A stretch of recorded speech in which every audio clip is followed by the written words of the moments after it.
जय हिंद दोस्तों। कैसे हैं आप लोग? होपफुली आप लोग अपने पेन ड्राइव से बहुत ढंग से प्रिपरेशन कर रहे होंगे। ठीक है। जनरल नॉलेज में अभी तक हम लोगों ने क्लास 2 तक किया था। आज हम लोग क्लास 3 को डिस्कस करेंगे। ठीक है। तो चलिए नेक्स्ट 15 मिनट क्लास को डिस्कस करते हैं। अच्छा, जो स्टूडेंट इसको जल्दी जल्दी करना चाहते हो, सुनना चाहते हो, तो आप इसको यूट्यूब में देख रहे हो, यूट्यूब के सेटिंग्स में जाके प्लेबैक स्पीड को आप इंक्रीज कर सकते हो। ठीक है ना। तो कई बार क्या है कि जनरल नॉलेज नोट करने की जरूरत नहीं है, बस प्लेबैक स्पीड को ऑन इंक्रीज कर दो और वहां से बार बार आप प्रिपरेशन अपना रिवाइज कर सकते हो। ठीक है ना। और यदि आपको लगता है नोट करना है तो आप नोट भी कर सकते हो। ठीक है। तो चलिए स्टार्ट करते हैं। तो हम लोगों ने पिछले दिन जो क्लास 2 में किया था वो आपको मैंने समझाया था, मेल्टिंग पॉइंट, बॉइलिंग पॉइंट। ठीक है। अब एक बात देखो, यदि कोई भी सॉलिड है जिसको हम ठोस भी कहते हैं, ठीक है ना, हिंदी में ठोस कहते हैं, तो यदि मुझे किसी सॉलिड को लिक्विड में चेंज करना होगा तो मुझे क्या करना पड़ेगा? उसे तापमान बढ़ाना पड़ेगा, उसे ऊष्मा देनी होगी। ठीक है। ऐसे यदि लिक्विड को मैं गैस में चेंज करूंगा तो मुझे तापमान बढ़ाना पड़ेगा, उसे गर्म करना पड़ेगा। उल्टा यदि करना चाहे, गैस को द्रव में यदि मैं चेंज करना चाहता हूं तो मुझे उसे शीतलता देनी होगी, ठंडा करना होगा, है ना, शीतलता प्रदान करना होगा, शीतलता। ठीक है। ऐसे यदि मैं द्रव को यदि चाहता हूं कि वो ठोस में चेंज हो जाए, है ना, तो उसे मुझे फिर से क्या करना होगा? ठंडा करना होगा।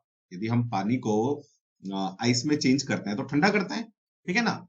तो ये जो हम लोग कर रहे हैं, सॉलिड से लिक्विड, लिक्विड से गैस, ये एक्चुअल में क्या कर रहे हैं? हम लोग पदार्थ के भौतिक अवस्था को चेंज कर रहे हैं, है ना, उसके स्टेट को चेंज कर रहे हैं।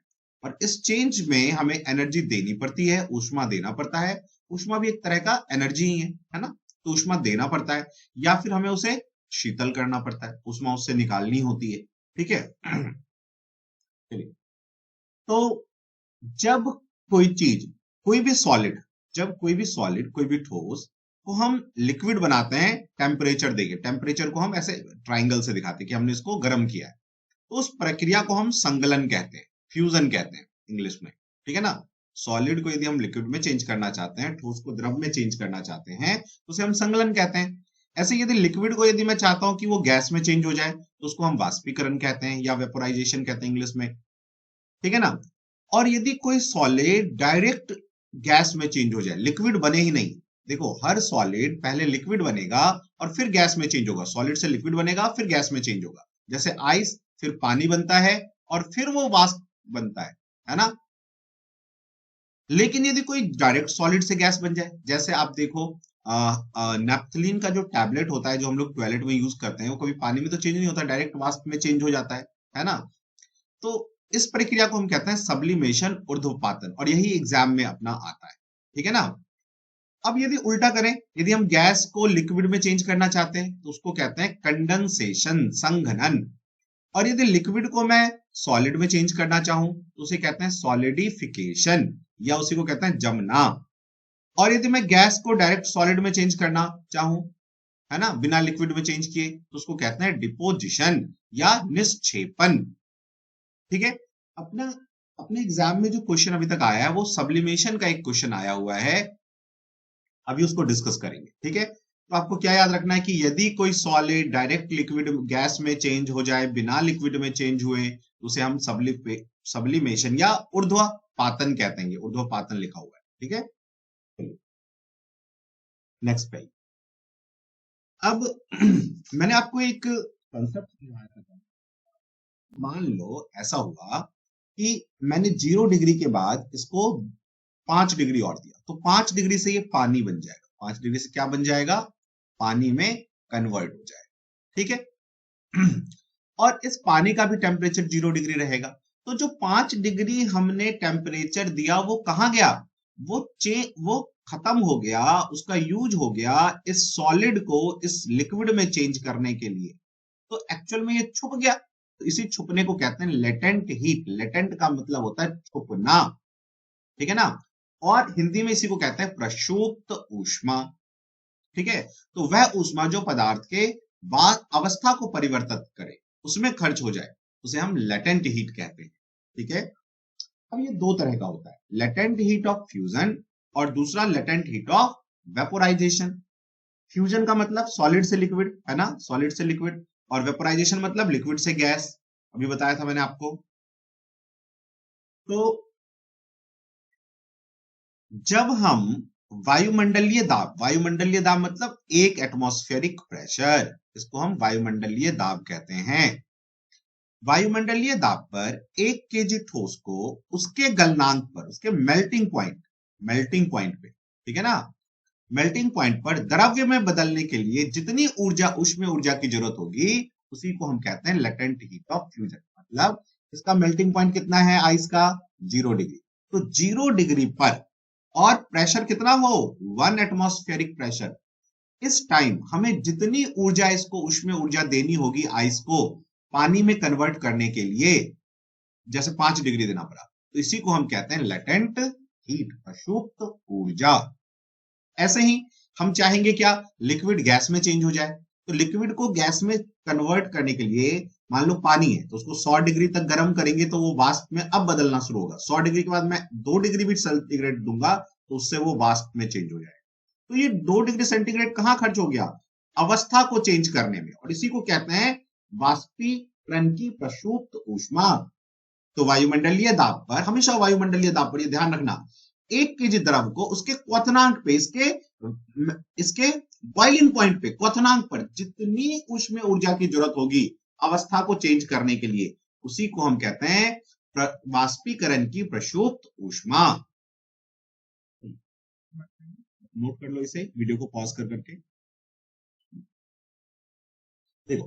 तो सब्लिमेशन ऊर्ध्वपातन से जो क्वेश्चन आता है वो ये पूछा जाता है, ये सॉलिड CO2 का है ना, इसको हम सॉलिड CO2 को ठोस कार्बन डाइऑक्साइड गैस भी कहते हैं, ठीक है ना। और इसी का दूसरा नाम है ड्राई आइस, शुष्क बर्फ। तो एग्जाम में यही ऑप्शन में आता है, शुष्क बर्फ क्या होता है, सॉलिड CO2, ठीक है ना।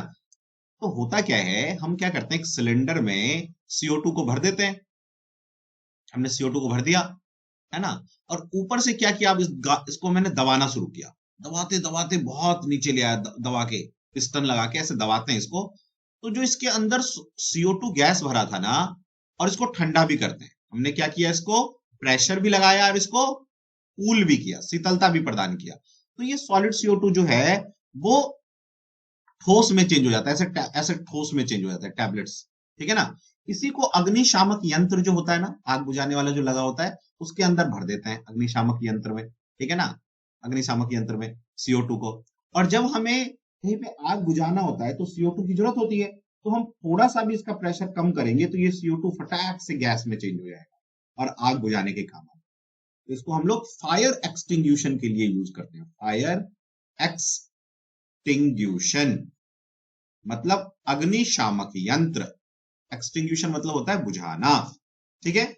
ऐसा और भी चीजें हैं जो ऊर्ध्वपातन होता है, जिनका जिनका सब्लिमेशन होता है, जैसे नैप्थलीन की टैबलेट, बॉल्स होती है ना नैप्थलीन की, जो आप टॉयलेट में यूज करते हैं, कई लोग नैप्थलीन की टैबलेट कपड़ों में भी डाल देते हैं ताकि कोई कीड़ा वीरा ना लगे, ठीक है।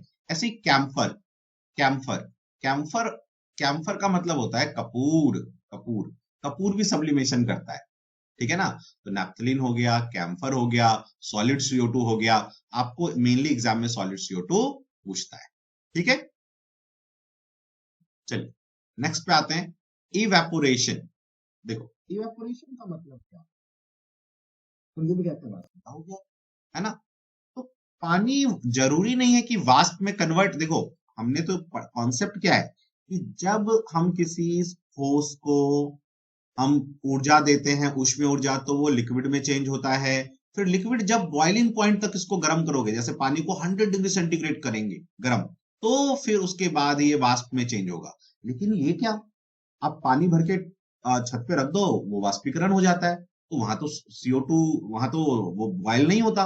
बॉइलिंग पॉइंट के, बॉइलिंग पॉइंट यानी क्वथनांक के बाद ही उसको वाष्प में चेंज होना चाहिए, लेकिन ये क्या, ये तो पहले ही चेंज हो गया, है ना।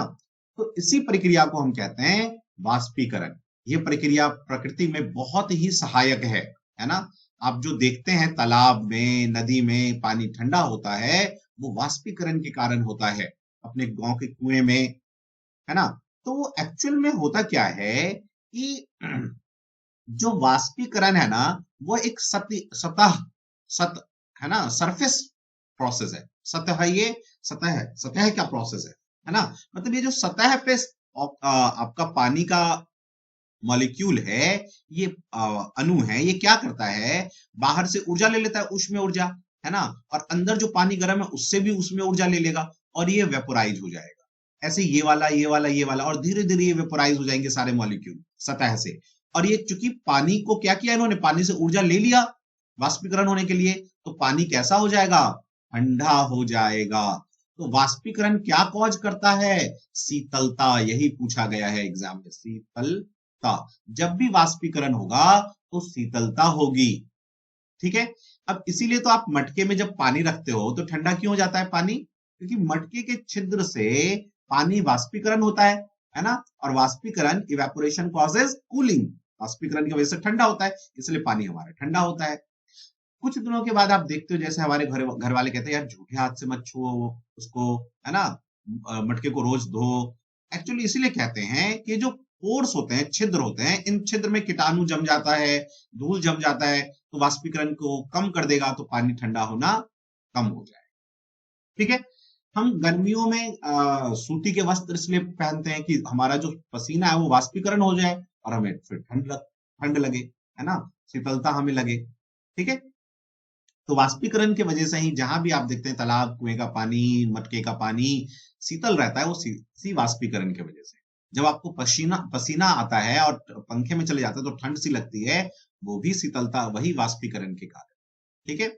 अब देखो, जो वाष्पीकरण होता है, वाष्पीकरण ये डायरेक्टली प्रोपोर्शनल, मतलब डायरेक्टली प्रोपोर्शनल होता है सरफेस एरिया के, मतलब सतह के क्षेत्रफल का, पृष्ठीय क्षेत्रफल का।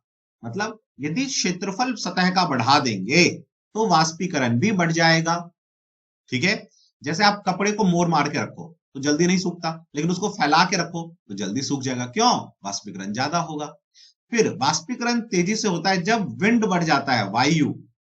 आप खाने को ठंड करने के लिए पंखा हिलाते हो ना, तो जल्दी जल्दी वो क्या करता है, ठंडा कर देता है। वो क्या करता है कि जो ये वाष्प इससे निकलता रहता है और आप पंखा हिलाओगे तो ये वाष्प को यहाँ से हटा देगा, फिर नए वाष्प आ पाएंगे यहाँ पे, नहीं तो वो एरिया यहाँ पे गर्म हो जाएगा और ये खाना गर्म ही रहेगा, ठीक है ना।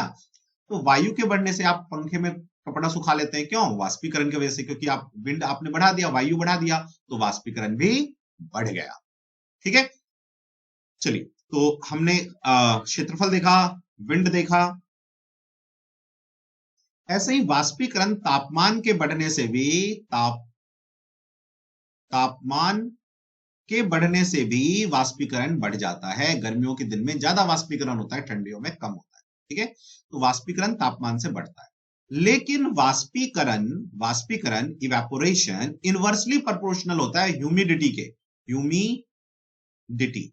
अब आप कहोगे सर ये ह्यूमिडिटी क्या है, इसी को हिंदी में कहते हैं आर्द्रता, आर्द्रता, ठीक है ना।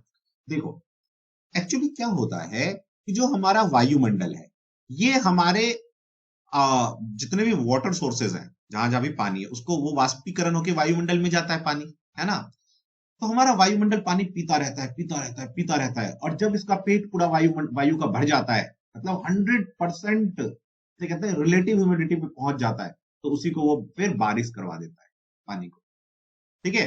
अब आप याद करो, तो आर्द्रता का मीनिंग तो हो गया क्या, वायुमंडल में उपस्थित जल, है ना, तो हम क्या कहते हैं, आर्द्रता, है ना। Air, water content in the air is called humidity, है ना। वाटर कितना है एयर में, उसी को ह्यूमिडिटी कहते हैं। अब याद करो, गर्मियों के दिन में जब बारिश होती है, जब अपना बारिश के दिनों में आपको चिपचिपा सा लगता है, क्यों चिपचिपा सा लगता है, इवेपोरेशन कम हो जाता है। आर्द्रता इवेपोरेशन को कम कर देता है, आर्द्रता बढ़ेगी तो हमारा वाष्पीकरण कम हो जाएगा, है ना, चिपचिपा सा लगेगा, गर्मी लगेगी, है ना।